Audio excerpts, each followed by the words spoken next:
A strategic national asset in the hands of a Chinese company, the subject of a slanging match ahead of the upcoming federal election.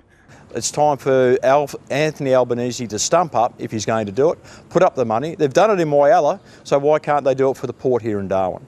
Well, we wouldn't have sold it. We wouldn't have flogged it off. Sold by the CLP government to Landbridge in 2015 on a 99-year lease, the NT Chief Minister, who was a backbencher at the time, today distancing herself from the $500 million deal. Now, ultimately, at that time, the decision was made by that then government. A war of words sparked by federal Labor MP Luke Gosling after suggesting Landbridge was courting buyers for the lease. Landbridge bought the port for just over $500 million.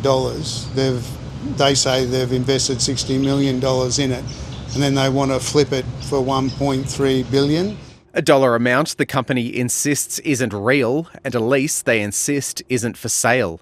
The Northern Territory government says the lease will be discussed at a meeting in Canberra this week, with the Chief Minister calling on the federal government to provide clarity around its plans for the port.